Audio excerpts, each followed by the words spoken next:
Boa- Bom dia, boa tarde, boa noite, para independente do horário que você esteja me assistindo.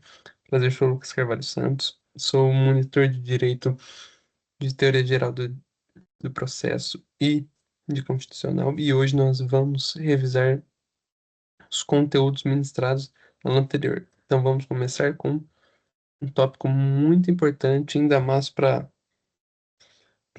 o Estado Democrático de Direito que vivemos, que são os direitos fundamentais.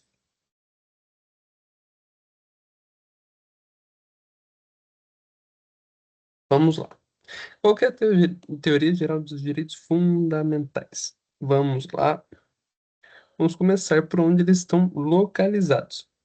No título 2 dos Direitos e Garantias Fundamentais, do capítulo 1 da nossa querida e amada Constituição Federal.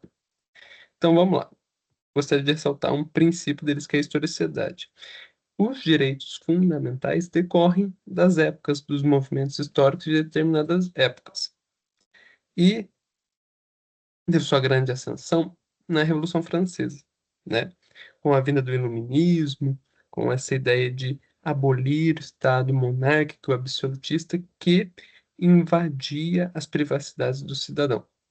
E com isso, trouxe ideias dos direitos fundamentais, em que os direitos, logo, têm previsões históricas, por exemplo, na Magna Carta Libertatum de 2015, de 2215, mas vamos lá, direto ao ponto. São os direitos fundamentais para a gente ter uma existência digna, minimamente digna. Eles são divididos em dimensões para. Antes eram divididos em gerações, mas gerações dava a ideia de que uma geração é melhor do que a outra, e não é o caso aqui. Então a gente tem uma preferência pela expressão dimensão. São baseados no lema da Revolução Francesa: liberdade, igualdade e fraternidade. E caminha para a evolução do quarto, para a sua quarta e quinta dimensão. E os direitos fundamentais de primeira dimensão podem ser resumidos em liberdades públicas e direitos políticos, baseados no lema de liberdade, ou seja, liberdade de voto, liberdade de expressão, liberdade para ter uma propriedade. Direitos, criou-se um lugar em que o Estado, nesse primeiro momento, não podia interferir, ele não podia pôr a sua mão. E os exemplos históricos são a Magna Carta, o Habeas Corpus, a Paz de Westfália, o Bill of Rights e a Declaração Americana e a Declaração Francesa de Direitos do Homem e do Cidadão de 1789, que vale a pena conferir e ler. Os direitos fundamentais de segunda dimensão são baseados no lema de igualdade, ou seja, todos devem ocupar seus lugares na sociedade de forma igual, em igualdade de condições, denominados direitos sociais, culturais e econômicos, DESC, por exemplo, direito à providência, direito ao trabalho, teve a sua principal expansão inspirados pela Revolução Industrial, né, que é onde se viu total descaso com a condição humana em relação ao trabalho, é, altas, como é que fala? Altas jornadas de trabalho e pouca remuneração, pouco acesso à cultura, literatura, documentos importantes desses direitos fundamentais são a Constituição do México e a Constituição de Weimar de 1919. Os direitos fundamentais de terceira dimensão são baseados na ideia de fraternidade, ou seja, de tratar o outro como irmão, ter espírito fraterno, respeitar os direitos devido à globalização, ao aumento da geopolítica, um contato entre um Estado e outro se deu evolu surgiram esses direitos, né, devido a esses motivos históricos. Tem as suas preocupações em relações ambientais, a ter um ambiente digno a todos, para que todos tenham um meio ambiente saudável, questão de consumos, evitando consumo, né? Esse consumo desenfreado, o que compromete salários de famílias, e por uma forma, muito consumo gera poluição, o que atrapalha a vivência no nosso meio ambiente, né? Podemos citar como direito de terceira dimensão de desenvolvimento econômico, sócio desenvolvimento econômico dos países, paz entre os países, um meio ambiente saudável para nós habitarmos e com direito à comunicação, direito entre nós nos comunicarmos, né? Não só entre a gente, entre os países. Podemos, existem os direitos fundamentais de quarta dimensão, que surgiram, acompanharam, decorrente dos avanços da engenharia genética, que são relacionados à manipulação do matrimônio genético. Vocês, por exemplo, muito provavelmente vocês já ouviram sobre a ovelha Dolly, se eu não me engano, que foi clonada. Aí os direitos de quarta dimensão pode ser a democracia direta, ou seja, o povo, como é que fala? Exercer o poder por, por suas próprias mãos. A informação, direito à informação, todos nós termos condição de acesso às informações sobre o governo, sobre o mundo, sobre política e o pluralismo. Ter o pluralismo de ideias para que nenhuma se sobreponha à outra. Os direitos de quinta dimensão, o direito à paz, como exemplo. Alguns doutrinadores, por exemplo, indicam eles como ter uma espécie de direito de terceira dimensão, mas a maioria da doutrina classifica eles como de quinta mesmo. Um desse exemplo é direito à paz, né?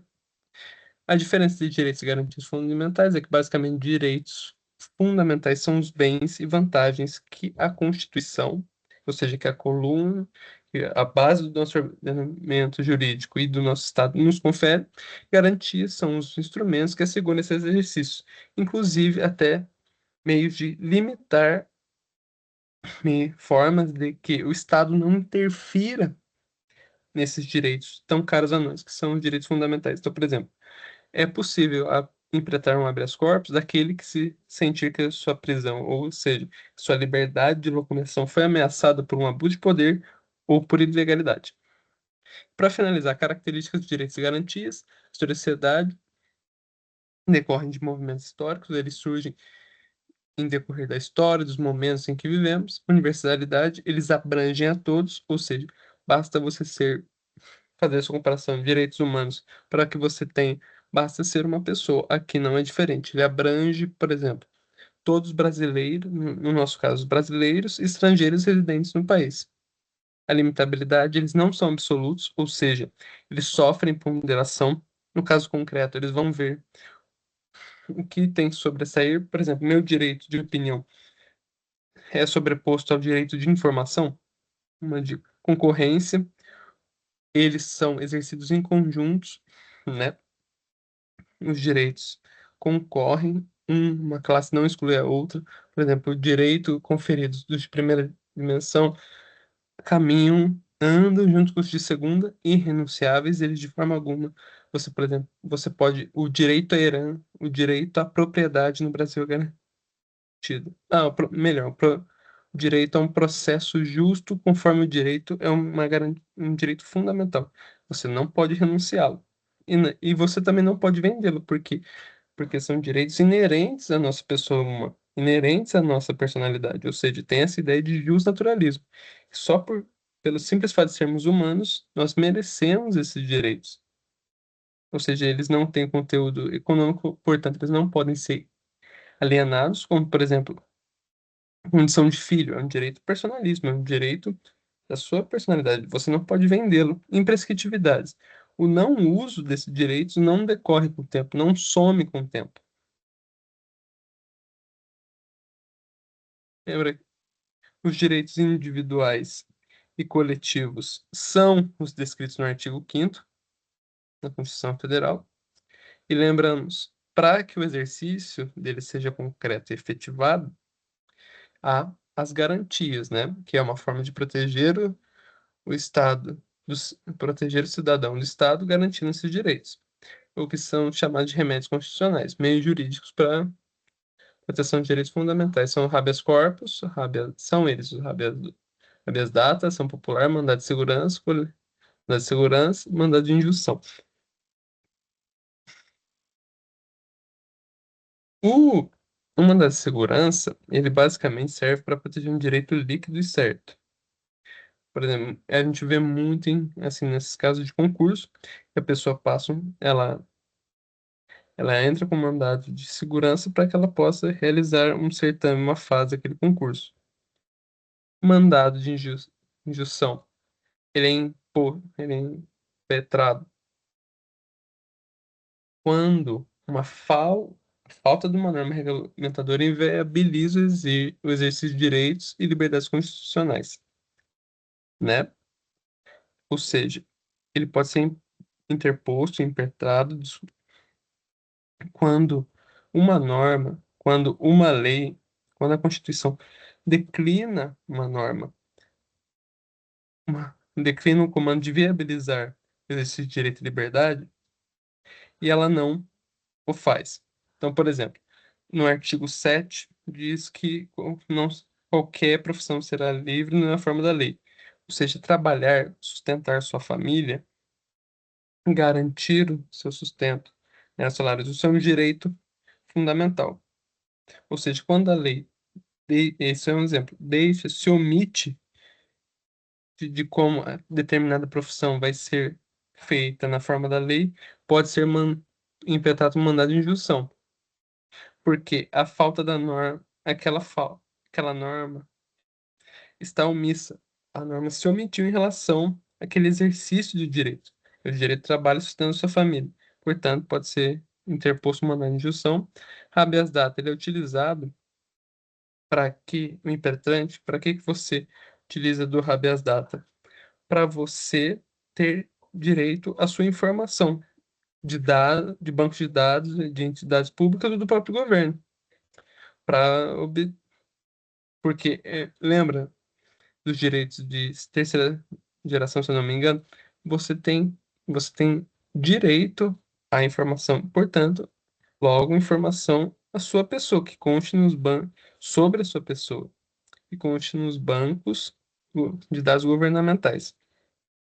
A ação popular pode ser proposta por qualquer cidadão do povo, com a intenção de anular ato lesivo ao patrimônio público, à moralidade administrativa, ao meio ambiente e ao patrimônio histórico-cultural. Então, por exemplo,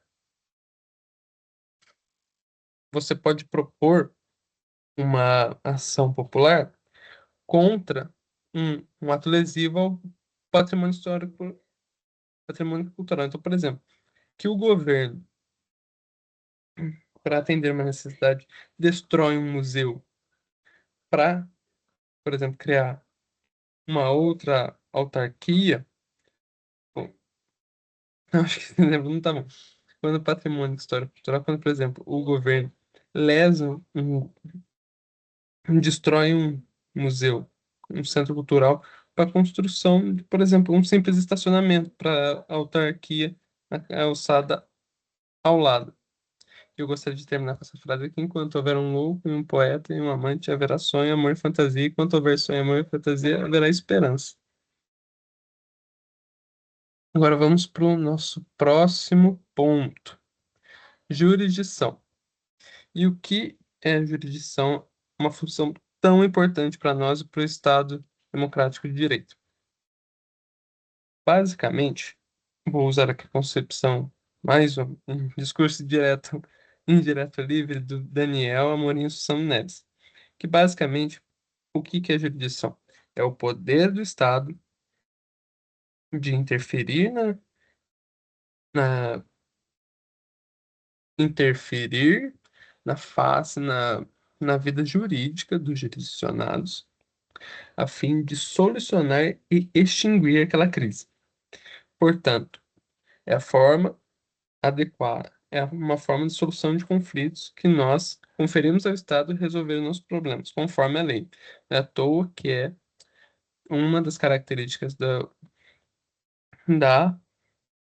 jurisdição, a subjetividade. A jurisdição substitui a nossa vontade pela vontade da lei, conforme o problema que foi apresentado por ela,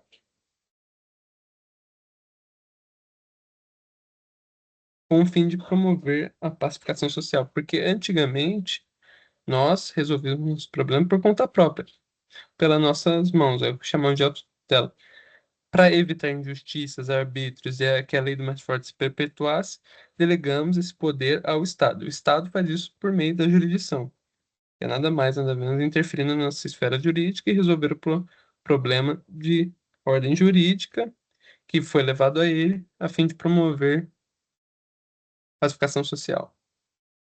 Ela possui caráter substitutivo, ela substitui vontade das partes pela vontade da lei, no caso que foi levado a ela. Ela tem como escopo concretizar o direito, ou seja, fazer que as normas de direito sejam cumpridas, e com isso a paz seja mantida, a paz, a harmonia social seja mantida. Porque o direito nada. Em uma das teorias, o direito é uma coisa, porque o direito serve é para que a garantia da paz social, a garantia do convívio harmônico. Ela tem um caráter substitutivo, ou seja, ela substitui a vontade das partes pelas leis, visto que as partes não podem utilizar dos próprios meios para impor a sua decisão, para resolver aquele problema, visto que conferimos ao Estado o poder de resolvê-lo. Como falei aqui, o escopo principal é a pacificação social, o escopo imediato, para que podemos conviver bem e não nos agredirmos, não praticarmos injustiças contra nós mesmos. Por isso que a, a jurisdição impõe as, o que o direito determina, o que as leis determinam, visto que, se pararmos para pensar, a lei foi feita por representantes elegidos por nós mesmos. Portanto, tem-se a ideia que o ordenamento jurídico está conforme as nossas vontades, porque o legislador criou o ordenamento jurídico com base nos representantes que nós elegemos. Então, entendemos que a solução proposta pelo Poder Judiciário é a decisão justa. Ela tem certas características. Há alguns doutrinadores, para não me aprofundar aqui, que dizem que a lide não é um elemento necessário à jurisdição.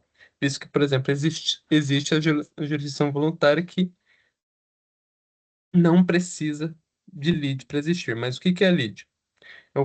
Na definição clássica de Carnot, é um conflito de interesse qualificado por uma pretensão resistida. Ou seja, alguém, o autor, quer um bem da vida, vai ao judiciário para obter o bem da vida, e a outra parte, o réu, impede, obsta, dificulta, porque o seu desejo é que o autor não consiga obter aquele bem da vida. Inércia, visando manter e assegurar a imparcialidade do julgador, a jurisdição só pode ser provocada. Ela, para agir, ela só pode ser provocada, e ela é provocada por meio de ação. A partir que ela é provocada, a partir que ela é provocada, o processo se desenvolverá de forma oficial, de forma legal, conforme está descrito na lei pelo órgão jurisdicional, mas para que ele funcione, para que ele age, pegue aquela demanda e aprecie e dê uma solução ao caso concreto, é preciso provocá-la. Ela tem um caráter de definitividade, a decisão imposta pelo juiz das partes após um determinado tempo, ela não cabe mais recurso, ela é imutável, ela é estável, ela se torna-se pedra. Para efetivar a norma jurídica, a função de jurisdição, porque os poderes têm funções primárias e secundárias. Funções da jurisdição primária, a função primária da jurisdição é a resolução de conflitos, quanto secundária é a legislativa. Por exemplo, quando o STF edita uma súmula, ele está legislando.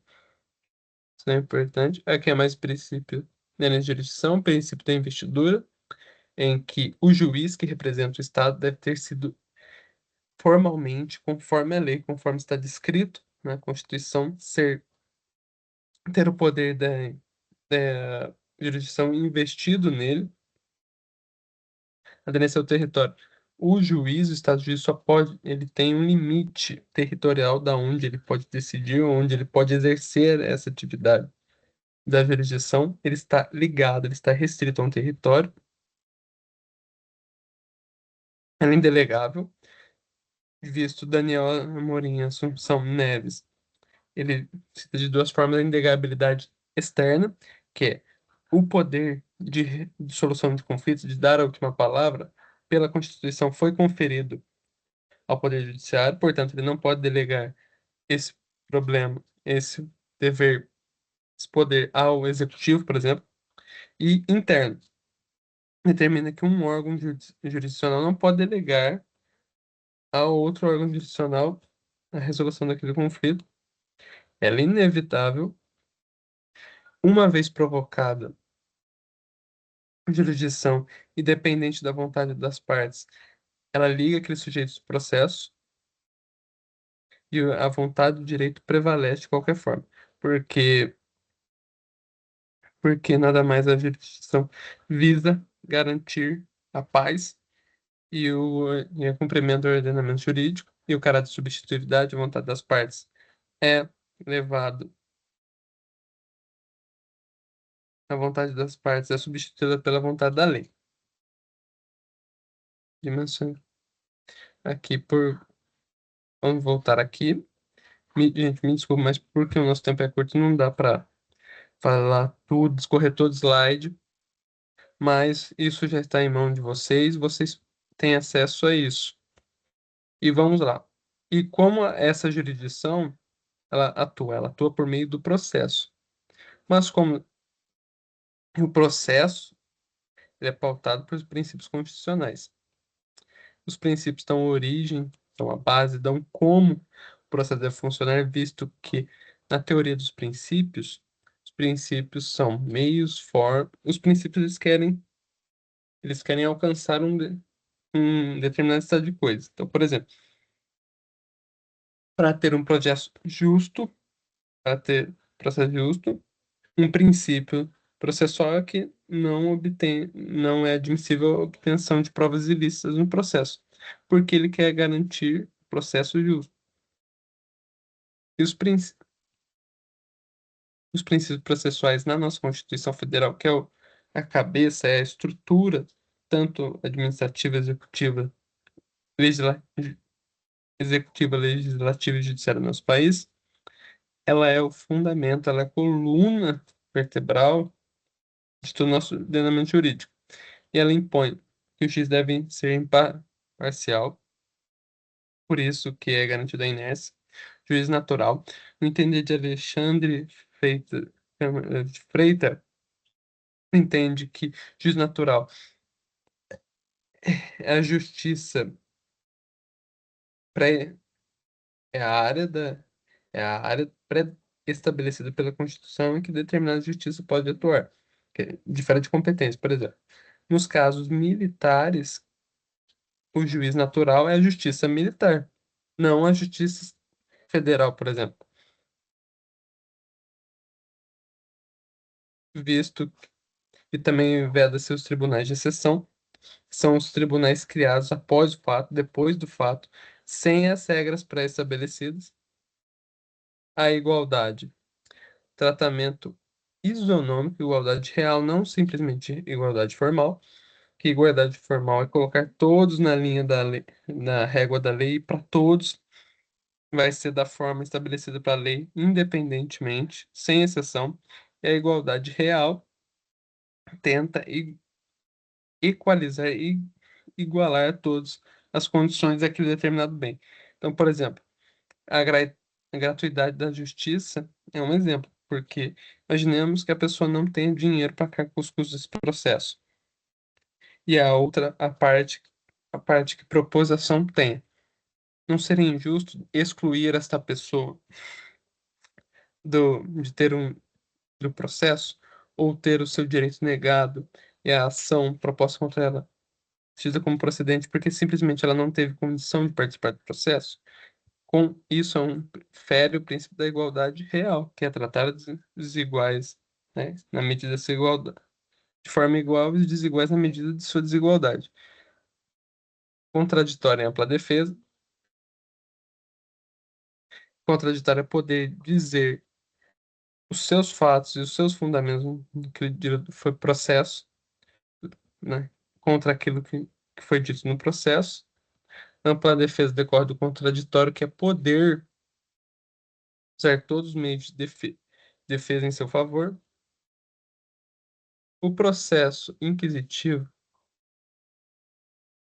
ele inicia por meio da ação demanda, visando parcialidade do juiz,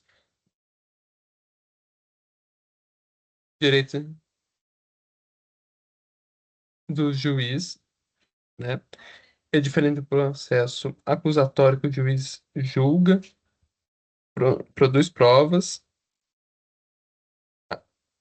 produz provas e condena. O juiz inicia e finda o processo. E isso é totalmente inconcebível na nossa visão atual. O Brasil adota mais o processo inquisitivo, em que a demanda é iniciada por um terceiro, a instrução é feita sendo vigiado pelo juiz e o juiz julga, visando sua imparcialidade e ter um processo justo. Agora vamos tratar da norma processual civil. Vimos o que é o processo, que é a forma que que a jurisdição é exercida, e como o direito é um sistema de regulação, de regramento, ele diz como as coisas vão funcionar, como as coisas funcionam, não é diferente é diferente com a jurisdição. Ele vai regular como a jurisdição deve funcionar, que é por meio do processo, e, portanto, a norma processual civil. Elas se diferem das normas materiais, que as normas materiais em si regulam uma determinada situação da vida. Por exemplo, direito de propriedade vai regular como o cidadão, como nós devemos agir com a nossa propriedade, como vai ser a nossa relação com aquilo que chamamos propriedade. Por exemplo, o direito ao uso capião. O direito material estabelece o direito ao uso capião, mas quem instrumentaliza isso, quem faz as vontades e os desejos da norma material, a norma processual que instrumentaliza como o direito vai suceder. Uma frase muito bonita do Fred Didier é que a norma do direito material sonha e a norma processual realiza esse sonho, materializa esse sonho. O objeto da norma processual, ela é disciplinar o poder jurisdicional, que é o poder de resolução de conflitos do Estado, regular quem, como vai se dar a relação entre sujeitos do processo. Elas são como o juiz, como o representante do poder jurisdicional vai se relacionar com essas partes. Elas podem ser divididas em classes de organização judiciária, que ela ajuda na criação, estrutura os órgãos do Poder Judiciário, e os que ajudam, processuais em sentido estrito, que atribuem os deveres e poderes processuais. Então, por exemplo, distrib- determina quem vai provar, quem não vai provar, como o réu deve apresentar sua contestação, como o autor deve apresentar sua petição inicial,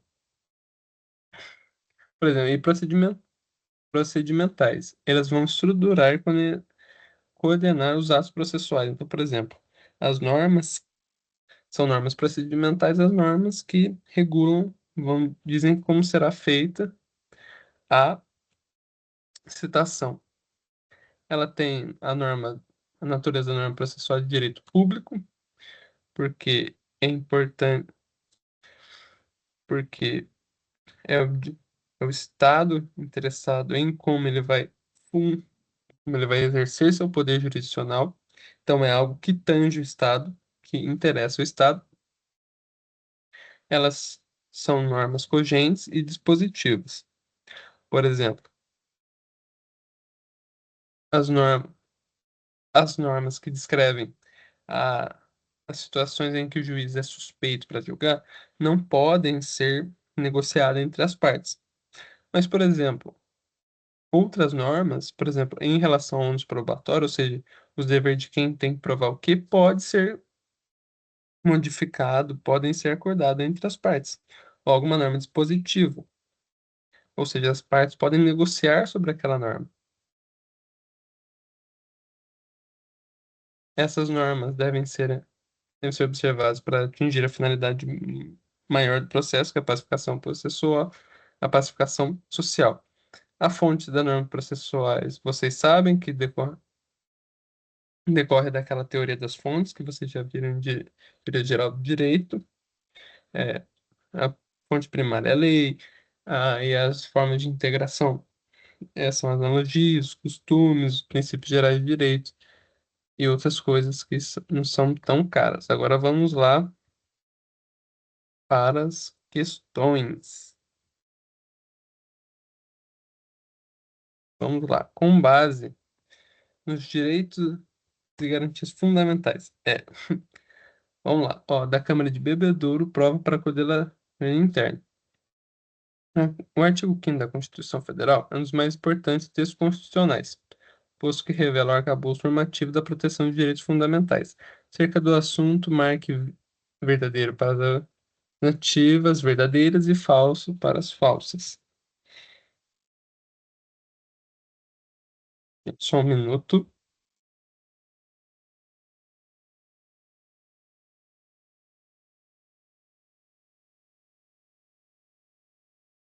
Ver se tem alguém aqui.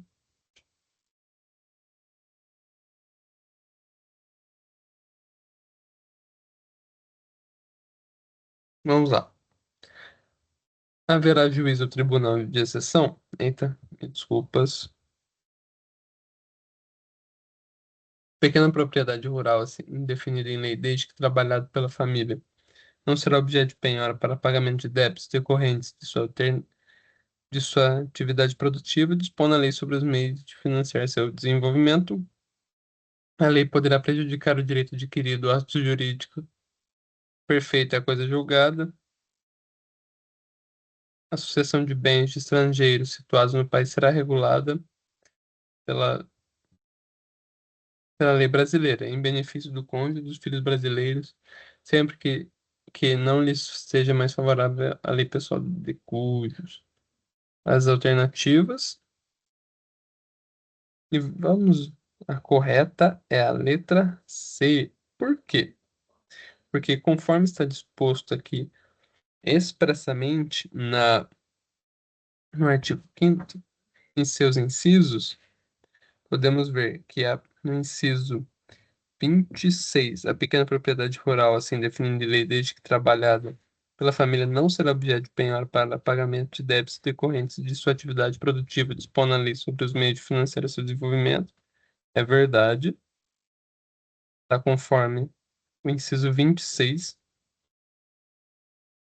da, da Constituição. A sucessão de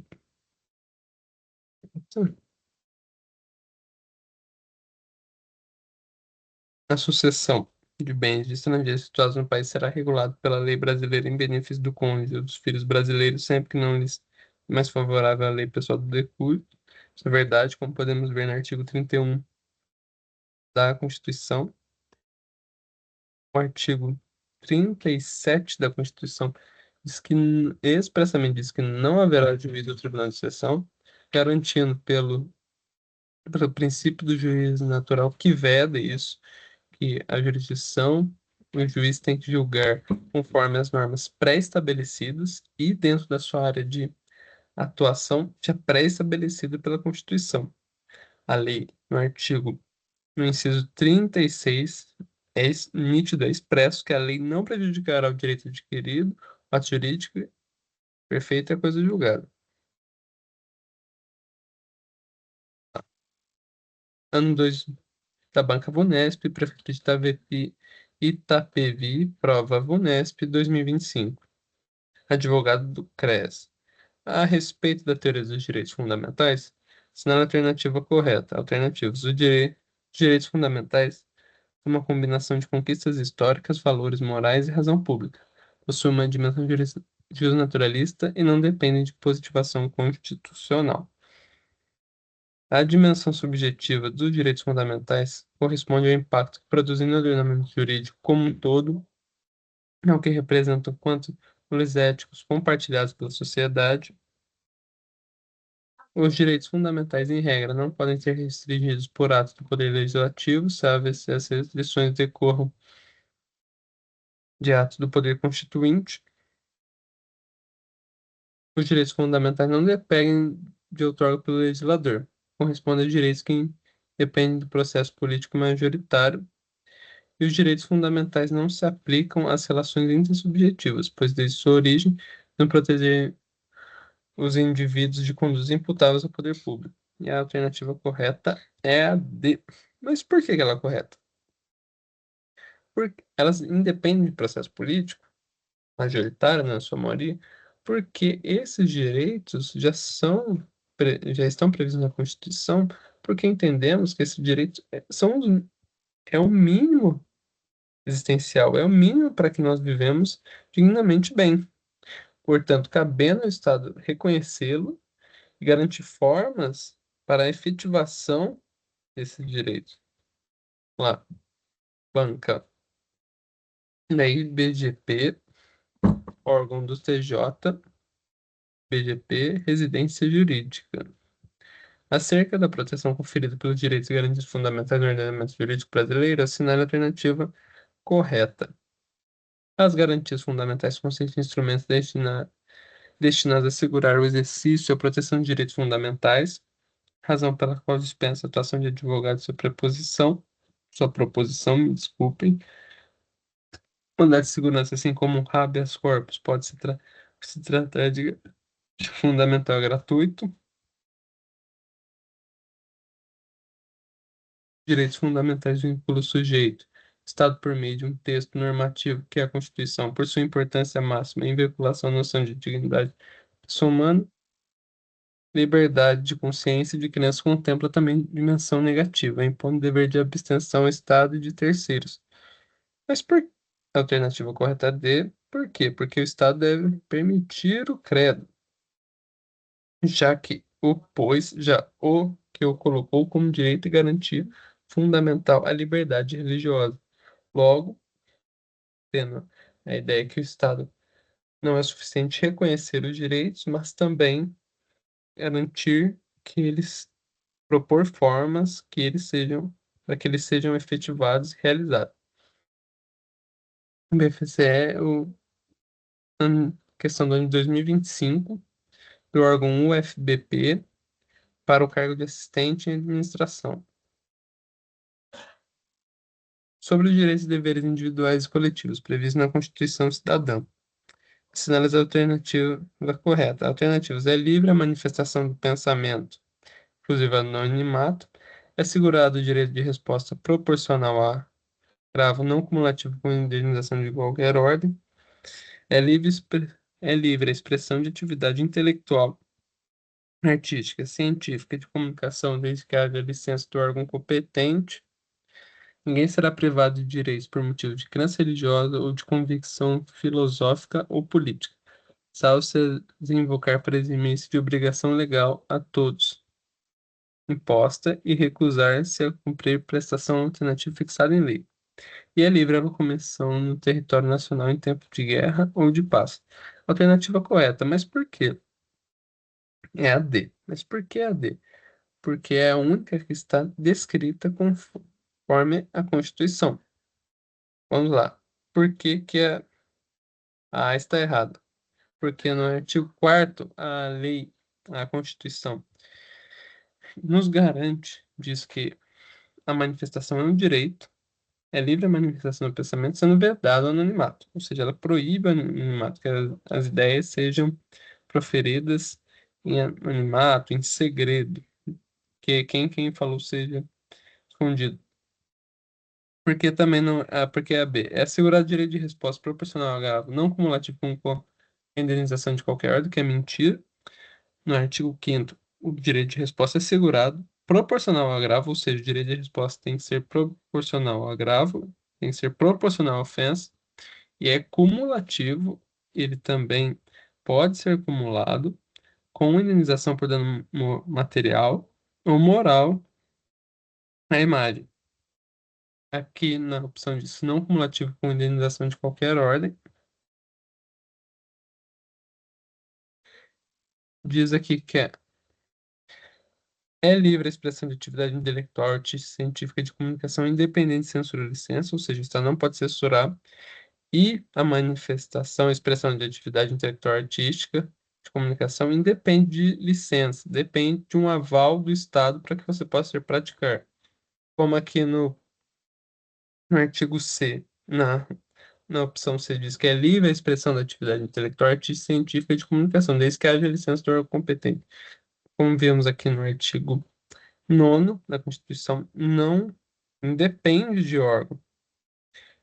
Bom, ou seja, o Estado não te dá uma permissão, não é necessário permissão do Estado para que você se expresse de maneira intelectual, artística, científica, se comunique. Ninguém, ninguém será privado de direitos por motivo de crença religiosa, de convicção filosófica ou política, salvo se as invocar para eximir-se de obrigação legal a todos imposta e recusar-se a cumprir a prestação alternativa fixada em lei, como alternativa D está ipsis literis, copiou ipsis literis o que está descrito no artigo 8º da Constituição, portanto, a alternativa correta. E logo, não pode ser E, porque no artigo 15, no inciso 15, a Constituição determina que a locomoção no território nacional é livre em tempo de paz. E nesse tempo de paz, qualquer pessoa pode ser, nos termos da lei, entrar no nosso país, ou permanecer nele, ou sair com seus bens. Banca FGV, órgão IFAM-Provas para o cargo de analista ambiental. Vamos lá. Carlos, empresário, maior e capaz, indica seus direitos políticos. Tomou ciência de que o Estado Alfa editou ato administrativo ilegal e lesivo ao patrimônio histórico e cultural brasileiro. Nesse cenário, Carlos buscou informações de uns amigos, advogados, sobre o caminho que poderia seguir para pleitear, em juízo, a anulação do ato editado. Considerando as disposições da Constituição da República, é correto afirmar que Carlos deverá ingressar em juízo com uma mandado de injunção, ação civil pública, habeas corpus, ação popular ou habeas data. Mandado de injunção não é porque aqui não há uma lei, uma falta de uma norma regulamentadora que impeça o exercício de um direito à liberdade fundamental. Não é o caso de ação civil pública, não é o caso de habeas corpus, porque não houve uma restrição ao seu direito de vir por um abuso de poder ou ilegalidade. A opção correta é a ação popular, porque, como está descrito no artigo 5º, inciso 73, qualquer cidadão é parte legítima para propor ação popular que visa anular ato lesivo, patrimônio público ou entidade em que o Estado participe. A moralidade administrativa, ao meio ambiente e ao patrimônio histórico e cultural, ficando o autor salvo comprovada má-fé, isento de custos judiciais e de ônus de sucumbência. E aqui, eu trouxe para ajudar. Tá só para finalizar. E por que não é habeas data? Porque Carlos, nesse caso, não está buscando informações sobre a sua pessoa em bancos de dados de entidades públicas ou do próprio governo. Vamos lá. Papa é meio moral? Ação popular. Um recurso mnemônico. Então, qualquer cidadão pode propor para anular ato lesivo ou Papa meio moral.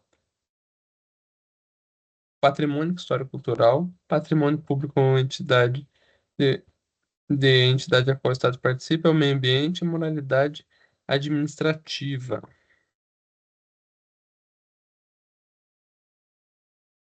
Banca objetiva do órgão da Prefeitura de Nonai, Rio Grande do Sul, prova objetiva. Para o cargo de professor, anos iniciais. Fundamentando-se na Constituição Federal, quando uma pessoa é detida sem mandado de prisão válida, ela terá o direito de entrar com uma ação de habeas corpus, B, mandado de segurança, C, habeas data, D, mandado de injunção. Alternativa correta. Por quê? Porque mandado de segurança é para ter um direito líquido e certo, habeas data para garantir informações da sua pessoa em órgãos em bancos de dados, ou de órgãos públicos, ou entidades públicas ou do governo. Mandado de execução é para sanar a omissão de uma lei que não que é só da omissão legislativa, ou seja, da não edição de uma norma que regule aquele direito que impeça o exercício de direitos e garantias fundamentais. Portanto, só cabe ao habeas corpus, porque é um remédio constitucional. Está previsto no artigo 5º, inciso 68 da Constituição Federal, que tem a principal escopo, principal finalidade de proteger o direito de locomoção de alguém que teve o seu direito de locomoção restringido, limitado diante de um abuso de poder ou por uma ilegalidade. A banca CESP-CEBRASP, órgão para o cargo de analista administrativo.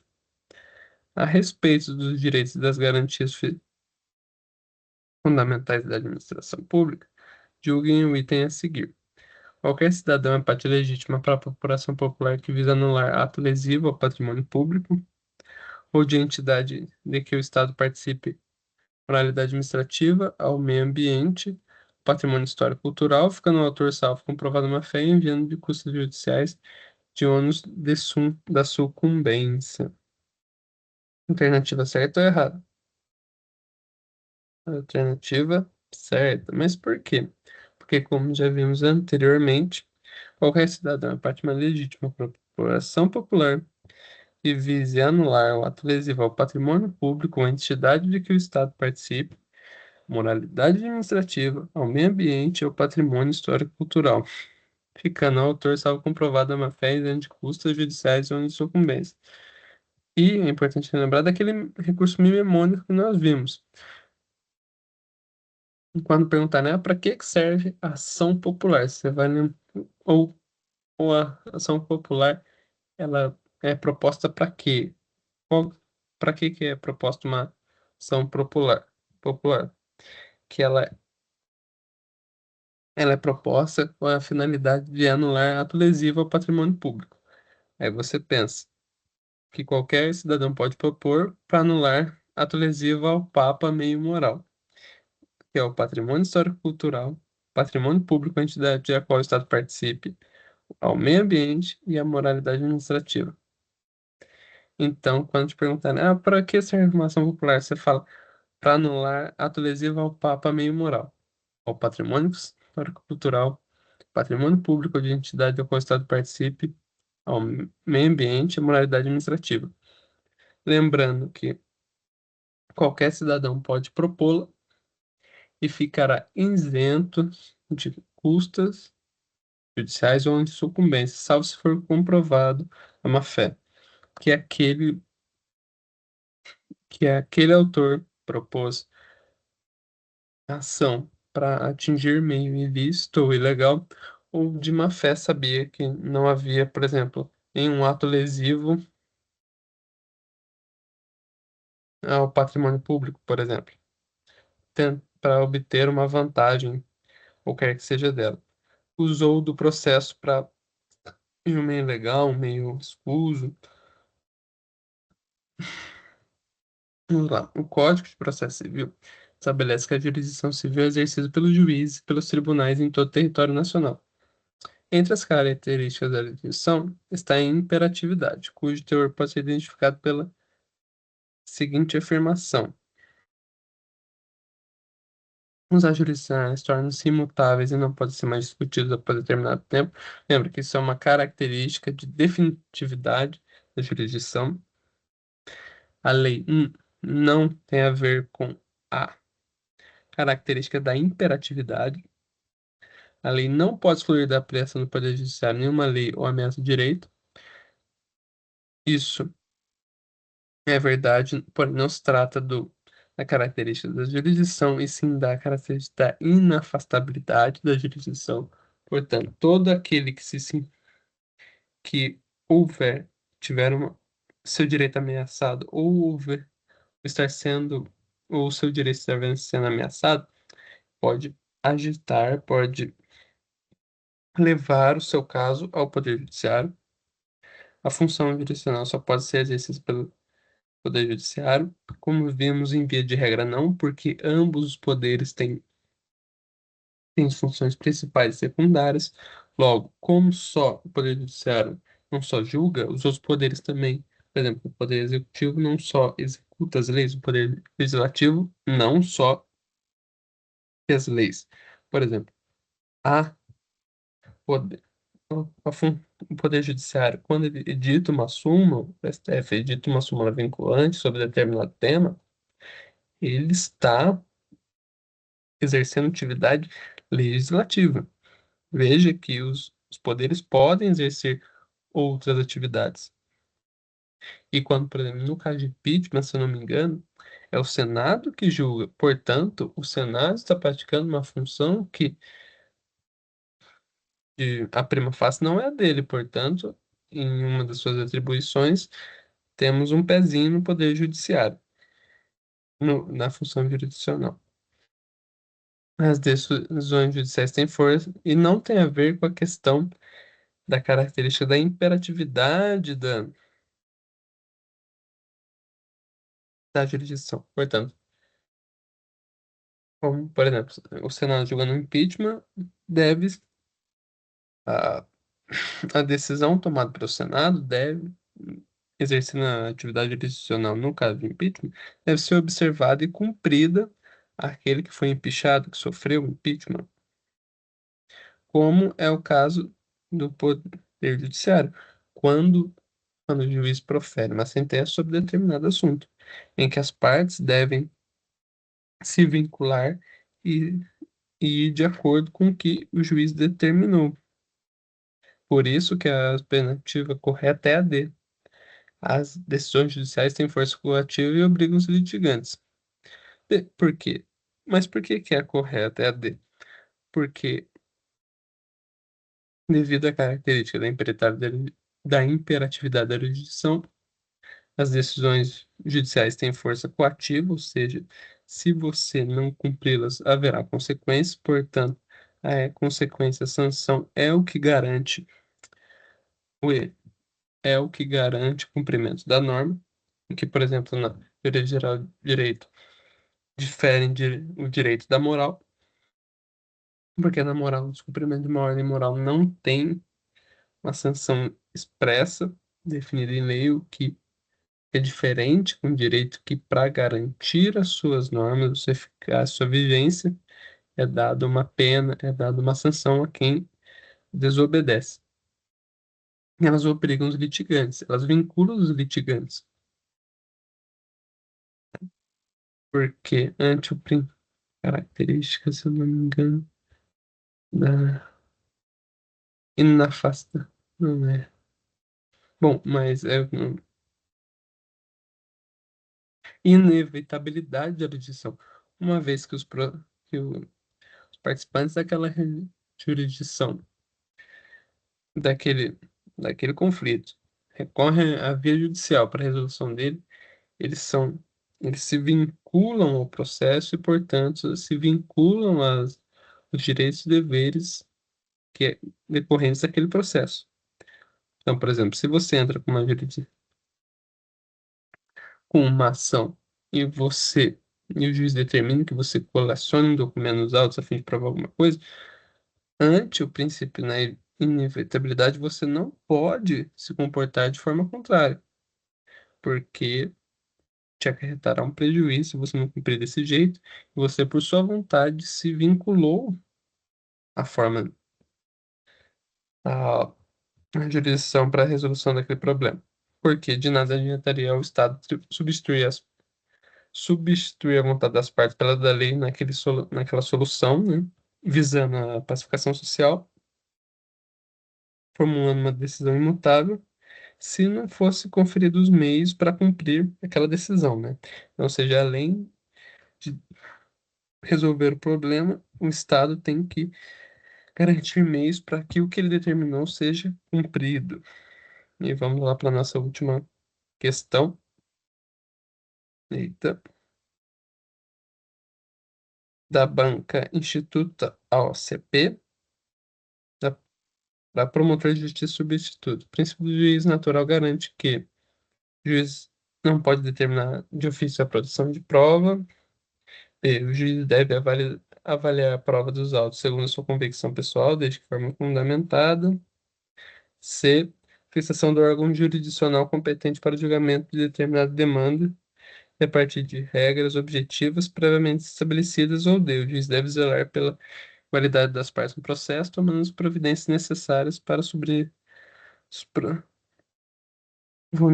vulnerabilidades processuais. Alternativa correta, a C. Por quê? Porque o devido processo legal é pautado de formas pré-estabelecidas e para que um determinado órgão jurisdicional julgue aquela demanda, a sua área de atuação deve ser pré-determinada pela nossa Constituição.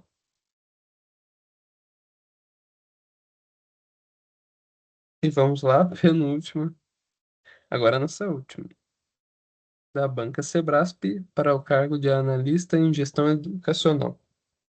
Acerca das normas processuais civis da jurisdição e das condições da ação, conforme o Código de Processo Civil, vigente julga o item subsecutivo.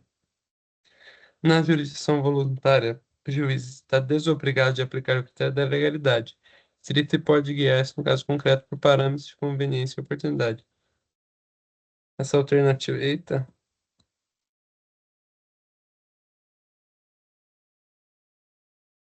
tá correta. Por quê? Porque, por expressa disposição legal, o artigo 723 do Código de Processo Civil, em seu parágrafo 1, determinou que o juiz não é obrigado a observar o critério de legalidade estrita, podendo adotar em cada caso solução conveniente ou oportuna. Nos casos de solução de jurisdição voluntária, em aqueles casos que o poder jurisdicional só dá os seus pronunciamentos jurisdicionais, só define algo porque o Estado entendeu que aquele interesse particular é relevante e deve passar pelo crivo do judiciário, ou seja, para que aquele interesse seja efetivado e possa vincular e gerar efeitos jurídicos, deve passar pela análise do judiciário antes. Por exemplo, o divórcio consensual, em que os di- entre o casal que está para se divorciar,